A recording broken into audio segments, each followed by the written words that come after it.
কি হচ্ছে? কোনো প্রবলেম নেই তো? আমার ওষুধ কোথায়? ওষুধ?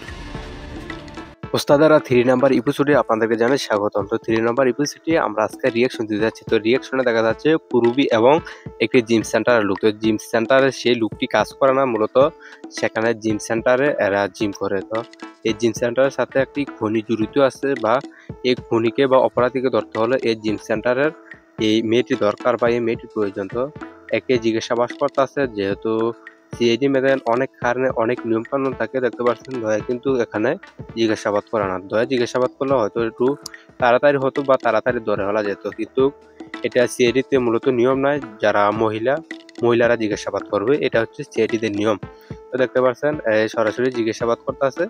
তো মেয়েটিও এরকম বলতেছে যে আমি জানি না এসব ব্যাপারে, আমি এসব আমার অনেক গোপনীয় লোক বা অনেক আত্মীয় লোক আমার বিপদ আপদে এই লোকটি আমাকে সাহায্য করছে, মানে একটি ছেলে। তো এর ব্যাপারে আমি খারাপ কিছু বলতে পারবো না। আমার সাথে কোনো খারাপ করেনি, আপনাদের সাথে করলেও করতে পারে, কিন্তু সেই ছেলেটি আসলে একটি খুনি।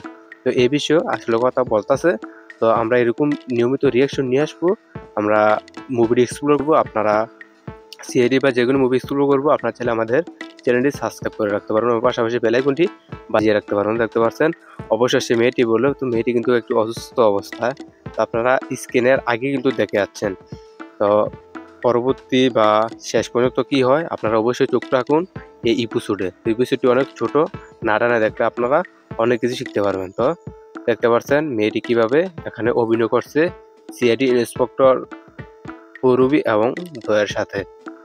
তো দেখেন এরা কিন্তু জিজ্ঞাসাবাদের জন্য অনেক সিস্টেমে জানে, আবার অনেক সিস্টেম জানেও না। তো সব সিস্টেম কিন্তু সব জায়গায় অবলম্বন করে না, কিছু সিস্টেম কিছু জায়গায় অবলম্বন করতে হয়। তো কিছুটি দেখার জন্য অসংখ্য ধন্যবাদ। ভিডিওটি দেখার জন্য আপনাদেরকে অসংখ্য ধন্যবাদ। আর ভিডিওটি কেমন হয়েছে অবশ্যই কমেন্টে জানাবেন। আর এরকম ভিডিও পেতে আমাদের চ্যানেলটি সাবস্ক্রাইব করুন, পাশাপাশি বেল আইকনটি বাজিয়ে দেন। আবার নতুন কোনো ভিডিওতে দেখা হচ্ছে। এই পর্যন্ত ভালো থাকুন, আল্লাহ হাফেজ।